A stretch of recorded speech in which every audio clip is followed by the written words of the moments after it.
pleased that you are all here today. And I'm really pleased that you have decided to invest in yourself this evening. I mean, you could have been anywhere in the world tonight. You could have been in Jamaica. You could have been sipping on a rum punch. You could have been in New York, I don't know, doing some shopping.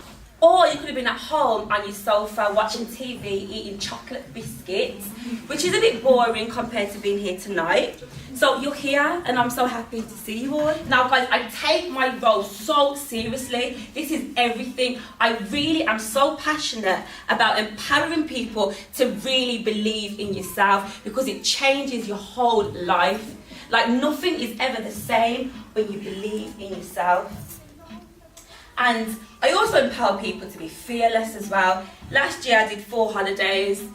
2 of those holidays were solo trips. So look at me, I went by myself to Gambia in Africa. Guys, I had never been before. I didn't know anybody there, but I wanted to go, so I went. People told me I was crazy. Aren't you scared? I was like, no. I also went to Greece and I did a bike riding holiday in the mountains by myself. I wasn't even following anybody. I was in the mountains by myself. I hadn't ridden a bike since I was a small child, but I got up on that bike like a pro cyclist, went up in the mountains. My legs are strong so I could handle it. Yeah, I went up in the mountains and I just had an amazing time. The growth was phenomenal. Am I scared of anything? I don't think I am, you know. I really don't think I'm scared of many things these days. I really don't think I am. And I say this with so much pride, because the woman I was not even that long ago is completely different to the woman I am today.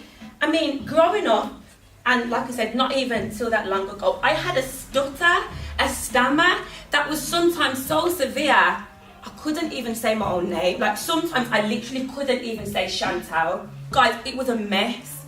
I was absolutely petrified, scared that I would never be the woman I wanted to be, because I thought, how can I be successful when I can't even talk? And I was scared, guys. I was scared, absolutely scared. And I was so embarrassed of this speech problem that I was just embarrassed in a dark cloud of embarrassment. And I used to beat myself up every single day, say, oh God, I'm never going to be successful because I can't even talk. And yeah, it was a mess, it was a mess. But so, how did I become this confident lady that you see today, who's talking and dancing and doing all good stuff, going on holiday by myself? But what happened was I stepped into self-love. But it wasn't just like liking what I saw in the mirror. That ain't self-love, that's not really it. I stepped into radical self-love, where I started to big myself up and believe that I was amazing and important and beautiful, and believe that I was worthy of talking and spreading a positive message. So through self-love, I realised that I was never going to say negative things to myself anymore. I got rid of that foolishness, right? Rid of that foolishness. Dash it away. Got rid of it, and I built myself up with love. Guys, I got radical. You guys don't even know. I got radical. Every single thought that entered my mind became positive. You get me? Before, I was like, I can't be successful. Now I was like, I must be successful. And I just literally filled myself up with self-belief, self-love. And I would visualize myself. Like, I was so focused. Visualize myself speaking. Visualize it, and I did it every single day. But what really helped as well, what really helped me was the positive affirmations. Now, I'm going to say some of these positive affirmations that I use to help me on my journey. And when I say it, I would love you guys to repeat it after me. And this became my mantra. Are you guys ready? Yeah. Okay. So, I am phenomenal. I am phenomenal. I am beautiful. I am beautiful. I am an excellent speaker. I am an excellent speaker. I am excellent at everything. I am excellent at everything. I am enough. I am enough. So it's mantras, it's positive affirmations like that I said every day. And guess what, guys? Eventually, I started to believe it. My goodness me, I was going out into the world. I became a chatterbox. I'm not, you couldn't, you can't shut me up now. But what it was, because I was radical, guys, I knew I had to change. I didn't want any more barriers in front of me. So I kicked them all down, and now I'm just in a state of, now I'm operating from a state of service now, because I know this is real. Self-love is real. Nothing is ever the same when you really learn how to love yourself. It's beautiful. So anyway, now enough about me. Because this isn't about me, guys. I'm just the little host for the night. This is about my speakers and most importantly you guys. And this event is about transforming lives. I don't want any of you guys to leave this door the same. I want something within you to just like change. I want you to be inspired beyond comprehension. So it brings me so much pleasure to introduce you guys a dear, absolutely beautiful friend of mine, Jenica Leah.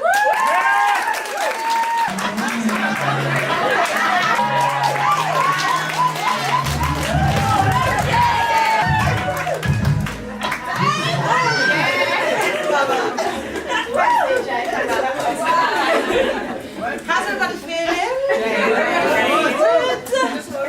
I'm feeling amazing. That's why I just had to like come out here, get my little walk line. And I know you guys are probably thinking, alright, she's a bit extra at that fashion show. Like, what is she doing? Why is she acting like she's on the runway? But I'm going to tell you guys what I tell myself often. Every day is a fashion show, and the world is your runway. Every day is a fashion show, and the world is your runway. Now, I tell myself this on days like today when I left my house and I thought, yeah, I'm looking good, looked in the mirror. But I also say this to myself when I might have to do, one and two things on the road and I don't do my hair, put a hoodie on, and I don't probably look as good as I do today. But the only opinion that matters is the opinion that you have of yourself. So as long as you leave your house or wake up in the morning or wherever you're going, you know within yourself, I'm looking good, I'm feeling good, or I'm looking rough, and as long as you know, as long as you've got that opinion of yourself, that's all that matters. So what anybody else thinks, it's irrelevant. This Jenica Leah that's standing in front of you here today and, bigging myself up, telling you all the things that I can do, I wasn't always this woman. I wasn't always me. And that's why I say whatever you have been through is preparing you for what is to come. When I was 6 weeks old, my mum found out I had sickle cell anemia. So from a young age, I think the first time I was in hospital was from when I was 9 months old, and onwards and upwards, I've been in and out of hospital, pneumonia, chest infections, you name it, I probably had it. So already, that was my start in life. But carried on. Then when I was 14, I had a stroke. It's a complication of sickle cell. As a result of that, I lost the use of the left side of my body temporarily. When I say temporarily, I mean literally a few days. So I was lucky.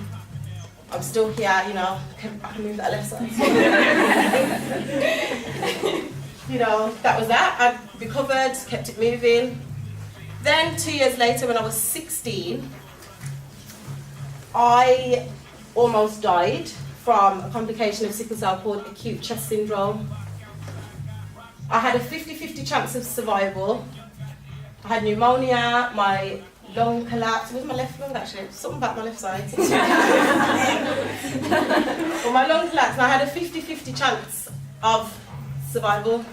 I had to be resuscitated twice. But I'm still here, it's time to tell. A few years after that, when I was 19, I got diagnosed with a degenerative hip condition called avascular necrosis, another complication of sickle cell. Basically meant that eventually my hip bone would die and I would need a hip replacement in order to still be able to walk. I found that out when I was 19. Still gonna keep it moving, I thought, life in it.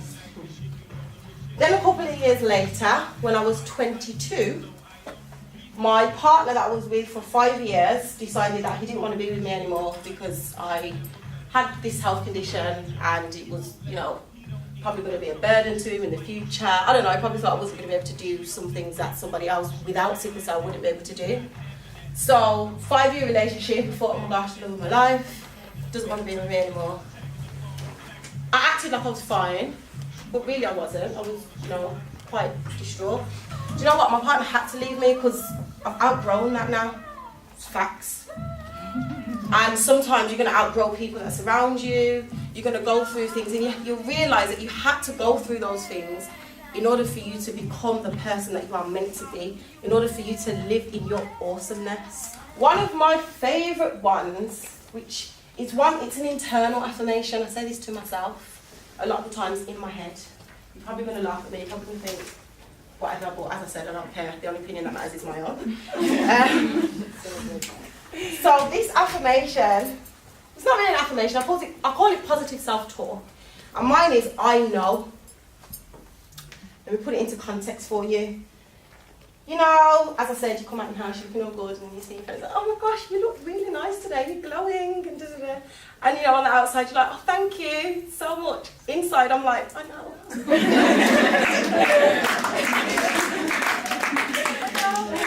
Sometimes I've been out, and you know, a guy might approach you, or whatever, oh, you think you're pretty nice, isn't it? I know.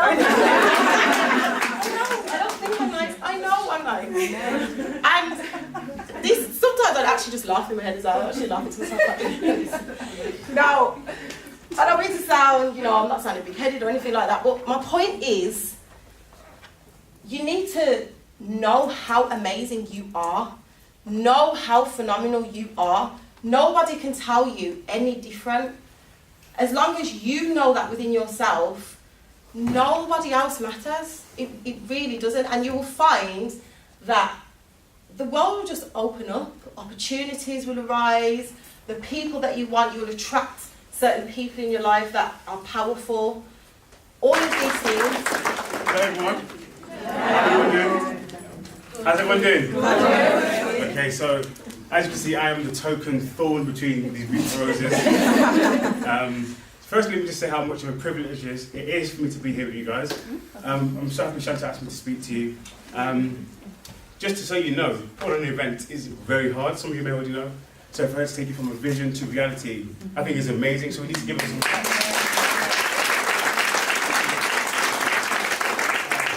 Before we go into it, I just want to let you know something, just a kind of disclaimer before we start. So there are loads of people here, places who sold out tickets, so that's amazing. But this is a disclaimer, so there are many of us here right now who will hear the messages, hear the words, hear the great stories, and we'll leave them here when we leave, and we'll take nothing, or we'll go back and think, well, yeah, that wasn't for me. So I want you to know that if you're going to be truly phenomenal, then you have to decide right now to take up the stories, take up the lessons, take the action points, and then go and do them. So if you're going to become phenomenal, it requires action, and it requires a decision to decide, you know what, I'm going to do this. And I do some research about the word decision, so, you know, you decide. Everyone say decide. Decide. So you've got to decide. There's other words that kind of have the same ending. So there's homicide, which is to kill somebody. There's suicide, which is to kill oneself. And there is pesticide, which is to kill or eradicate a pest. And then there's decide. And what I realized was the ending part of the word decide means to kill. And when we make a decision, it's different to making a choice. So I say, oh, you know, I think I like going to McDonald's. I'm going to choose a Big Mac, I'm not sure. It's not fatal whatever I choose, is it? But to make a decision means I kill every other option.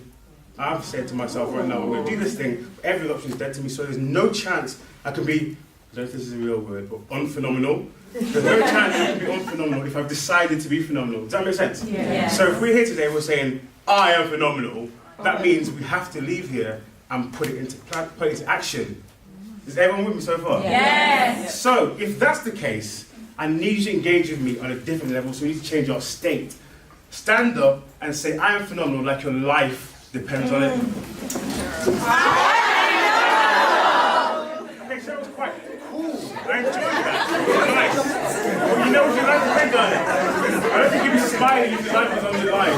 Like, I am phenomenal! So, Final time, the camera's all on me, so you gotta work with your face to be okay, ugly. Say like you mean it. I am phenomenal. That's what you say to yourself. So just so you know, when you say you're going to be phenomenal, you're agreeing to the fact that the word phenomenal is like a synonym of words like marvelous, miraculous, outstanding, fantastic. All these different crazy, amazing things. So the word phenomenal now that you've invested in yourself, that you've committed to today means when you leave here today, you have to take a different approach. Does that make sense? Yes. So if I'm going to be phenomenal, I can't do things the way I've always done them. If I'm going to do things amazing, I can't just continue the way I am. Is everyone with me so far? Yeah. I don't want to lose you, but my job is to talk about fear. So everyone say fear. Fear. So fear is like one of those things like, oh my God.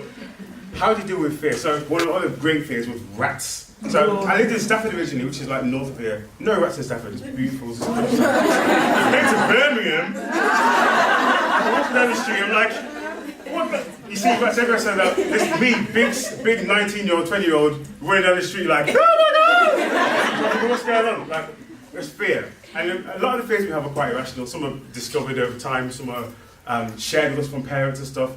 But you realise when you're born with two fears. Does anyone know what they are? Death. The fear of falling. Oh, you're speaking, man.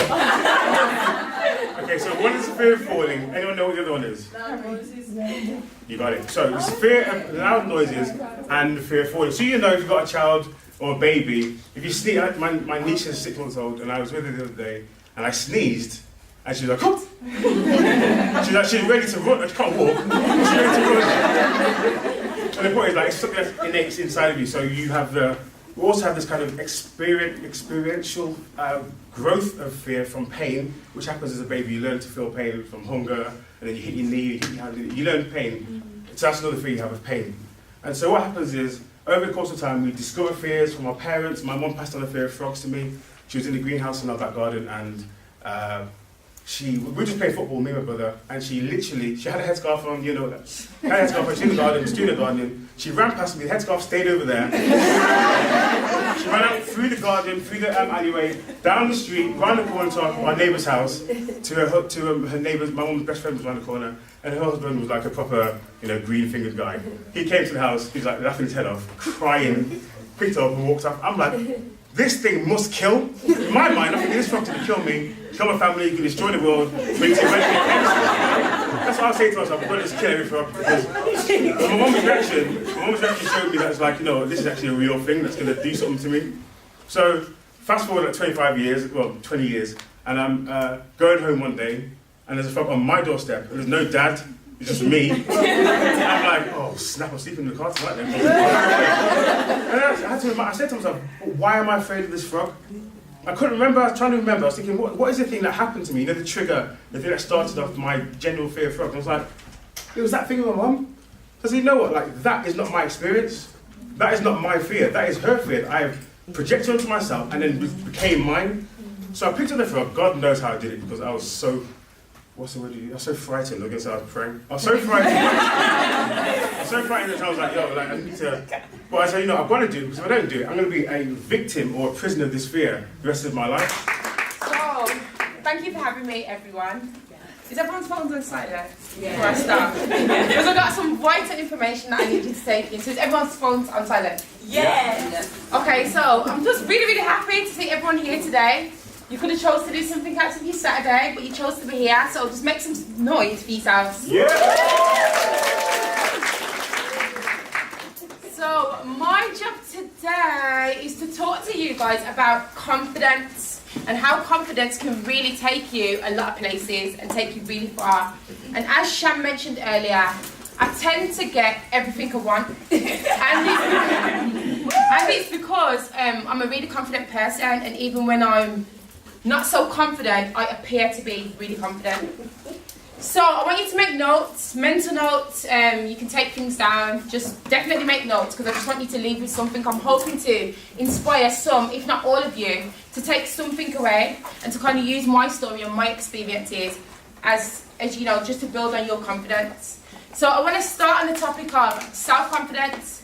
And as I said, I get everything I want. So self-confidence is massive for me, absolutely massive. I use self-confidence to do absolutely everything. So my interpretation of self-confidence What is self-confidence? So self-confidence is having the ability and the belief to believe that you yourself can accomplish anything that you want to. Now, did you kind of like get that in? Is that? Did you get that in? I'm gonna say it again. Because when I was at home and I wrote it down, I thought, Seth, that's sick. Say it again. At least get it there. So my interpretation of self-confidence is having the belief or the ability to believe that you yourself can accomplish anything you want to. Now, I'm talking about even when the odds are against you. When 10 people are saying, no, you can't do it. You need to believe that, yeah, I can. And what I say is the most important, yeah? So I'm just going to say on the opposite side of that, when you've got no self-confidence, you're done for. Do you get what I'm saying? You've already, like the task that you've set out to do has already failed because you don't believe that you can accomplish that. So let's take a job offer or a job interview, for example.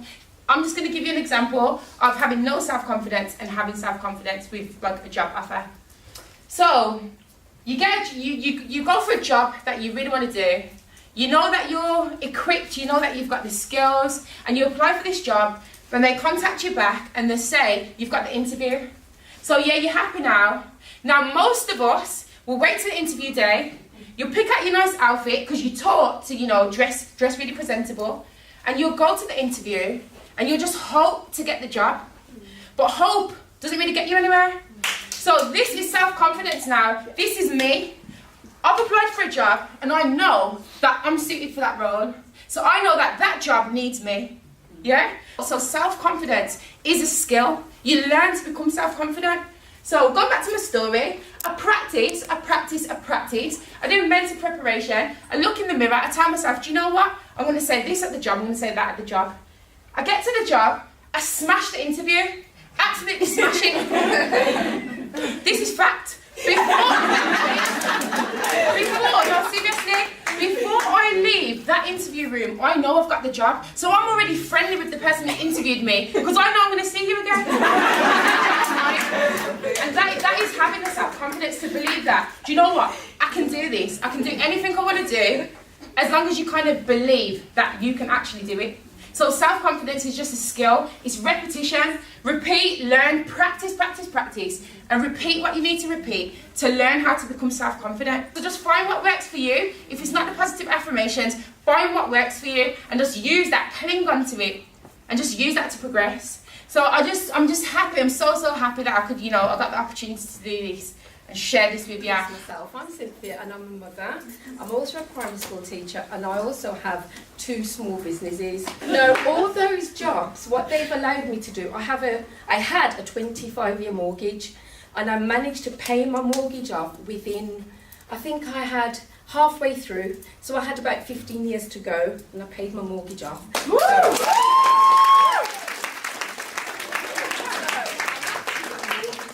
Which is amazing. If you're not doing so, put a little bit on your mortgage every month. You will see the interest rate drop. If there's nothing else you get from it, to do that. But what this mortgage-free thing has done for me is it's actually made me it's given me financial freedom.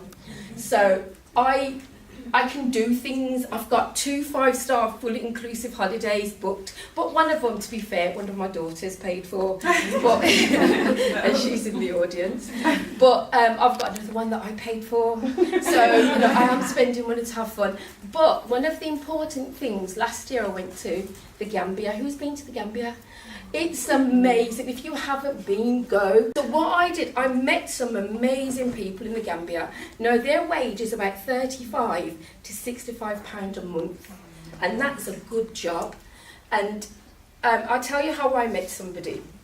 I was lying on the beach, because it's a beautiful place, lying on the beach, and I was looking out to the sea, and I'm on a sun lounger. And then somebody came over to me, and it was, I know him as the juice man, that's what I call him. And he said to me, oh, would you like a drink? Can I have some juice? And I said, yes. And I'm just lying there waiting for this juice to come. And then eventually, after 20 minutes, I thought, where's my juice? So I got up and I walked over to him, and he was behind me, and he was standing, there was like a wooden frame and a cart, and that's what he was standing behind. And I said to him, I'm waiting for my juice. And I looked over as I said it, and there he was with a fork, crushing the fruit. And, oh, I know it's emotional. But I said, you need a juicer. And he said, Mummy, because they all call me Mummy, because they all thought these girls are mine. And he said, Mummy, I can't afford a juicer. And I said, put your details on a piece of paper. When I got home, I sent him the money, and he was so grateful. And it just, that's the reason why I think financial freedom is so good, because you can help other people. It's not just, oh, she's paid off a mortgage, but it's what you can do. And some of the guys, I've actually should have sent someone some money today, because he's found a home, and because they live on the beach, some of these people. And one of them's found a room, and I said, I'll send him some money, so I'm going to do that this week. But that's what it enables me to do, because I've given to other people. Because Seph and I said, starting to be nervous, but Seph and I said that when we were there, we felt like do you know the Secret Millionaire? Because we were actually looking at people and thinking, should I give to him? Should I give to her? And you feel like that. And I did, get a few people that I give to, and they truly are so grateful, and they truly are the nicest people. So if you can give, I implore you, give. It doesn't have to be to the Gambia, it can be anybody. No, the reason why I'm telling you all this isn't so that I'm bigging up myself. What I'm telling you this is for you to see where I am now. I'm a mother, a teacher, I have a couple of businesses, and I'd like you to know I'm financially free, but I'd like to know where I was at the start. No, 23 years ago, you'd have probably found me standing outside Dudley Road Post Office on a Monday, about maybe 10 to 9. And I'd be there early because I had 5 children at that point. So I'd have taken 4 children off to school and nursery, and I've been left there with a child. And I'm waiting for the post office to open, because essentially I was on benefits. I was a single mother on benefits. I didn't know anybody who wasn't on benefits at that time. All my circle were all on benefits. Everybody was on benefits. So do you know what they say? You're the average of the 5 people that is in your circle. And that's exactly where I was. We were all on benefits. Nobody wasn't no better. We didn't know any better. We were all on benefits. No, I used to have this feeling that I could do better, I wanted to do better, but I didn't actually do anything about it. Like Seth saying, oh, you need to, got confidence and stuff. But I don't know why, but I always suppressed the voice that told me I could do better, that I should do better. I just didn't do anything about it. I didn't allow it to cultivate. I just suppressed it all the time. I was knocking it back. And then one day I met, just talking to a woman at the nursery where one of my children went to, and she said to me, I'm going on holiday to Spain with my children. And today, if somebody say to you, going on holiday, you say, have a lovely time. But in my time, in my circle, I didn't know anybody who took their children on holiday, not one single person.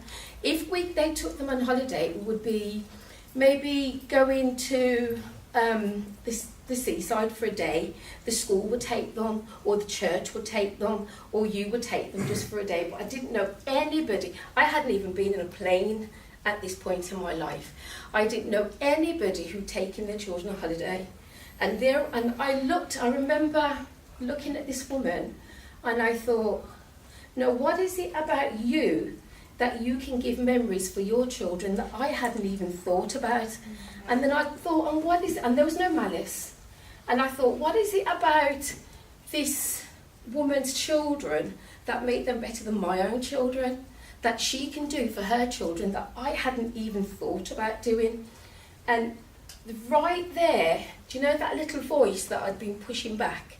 That little voice kind of erupted inside of me, and it said, Cynthia, that's what you should be doing. You should be doing more than just putting food in their belly and just giving the roof over their heads. It's time for you to step up to your responsibilities as a mother and give your children what, I wouldn't say what I never had, because my mum, she was a single mum herself, but I wanted to give them something more than what they had, and that was really, really important to me.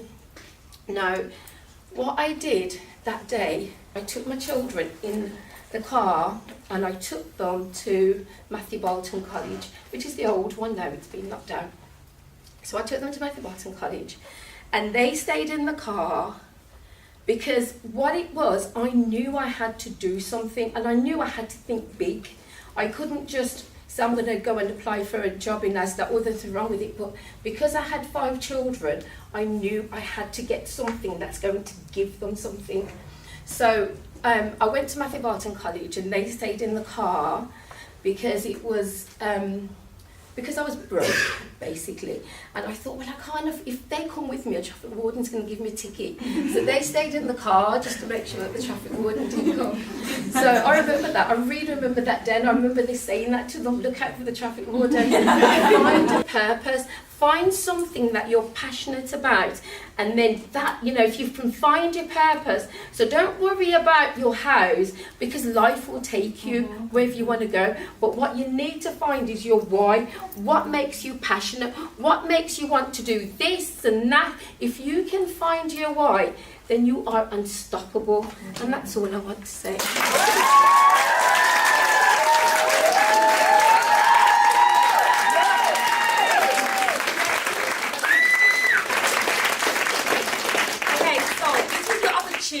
To just have a really open and honest, interactive conversation. So, does anybody have any questions that you want to ask any of us? Anything? I think it would help just to tell a bit about what, like, yes, tell your own personal story, just so that people know a bit about you. So ultimately, first and foremost, my name is Axel, 26, 27 this year, still feel 16 sometimes. Everything's weird, got all these responsibilities to deal with. Me and one of my good friends, Sean, we are from a small town, Stafford, funnily enough. We're from a very small place, it's a sleepy place, people are weird. If you've ever seen Get Out, the village. There's a few more black people there, but we were, a small way to put it is, we were on the same wavelength, and it come to the point where we were looking at all conspiracies, and it's like, well, why are these people manipulating all this information? Why are they only telling us half of the story? Why are they not telling me about things that I should know? Turned out that if you focus on yourself, learn about what makes your body tick, how to feed your body, how to think, how to really take care of yourself and really respect yourself, there's not a single person that you will then let take advantage of it.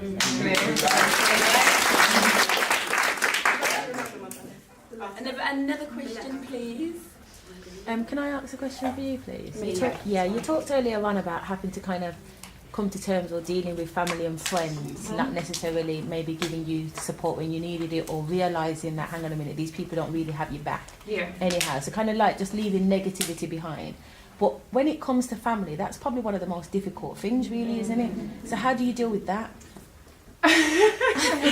No, the reason I laugh is because I just have a family member that growing up, like, I had no choice. I had to love this person because it's your family. And I'm at an age now where I feel like, oh, okay then, I'm an adult, I can make my own choices. As much as I just have it in my head, like, this person's really negative, and yeah, they're my family, but if they wasn't my family, I wouldn't really connect to that person. And then you just get to a point where you're just like, I'm an adult now, like, I can distance myself. I don't have to be with you because you're mine. You know what I mean? I don't have to be with you. I can distance.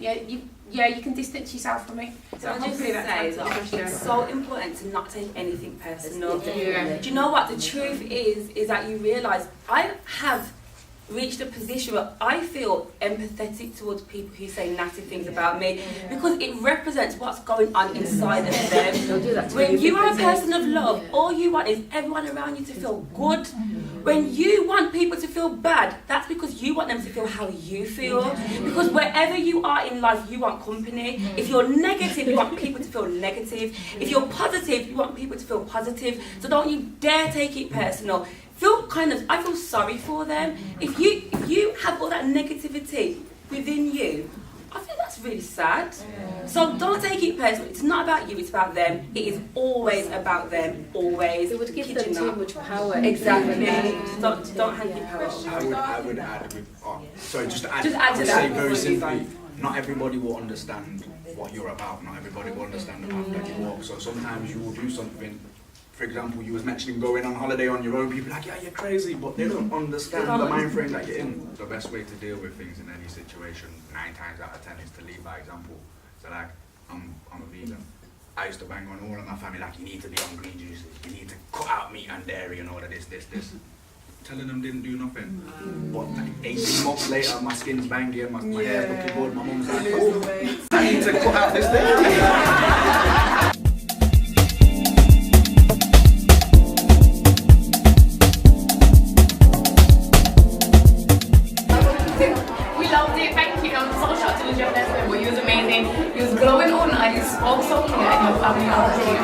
Right, you need to keep doing this. Yes, we need another one. Another one. Yes, please. Thank you, it was really good, really enjoyed it. I just want to say today was so inspirational, I've learned so much. I'm ready just to let go of my fears and just conquer the world. I want to say tonight was absolutely amazing. Like, I enjoyed everyone's story. It was empowering, it was uplifting, and I'm left feeling like I can go and do some shit, like everything's going to be over. So thank you.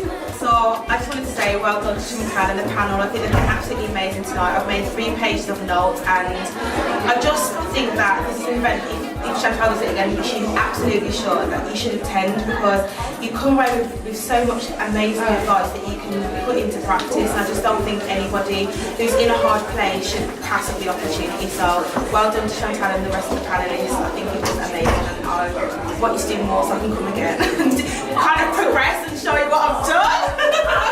I see lots of inspirational things, and one of the things that I did see was some of Chantel's videos of uplifting people and empowering people and teaching people to self-love and appreciate themselves and keep their head up and keep moving and keep pushing forward. And I think we need more people like that in the world.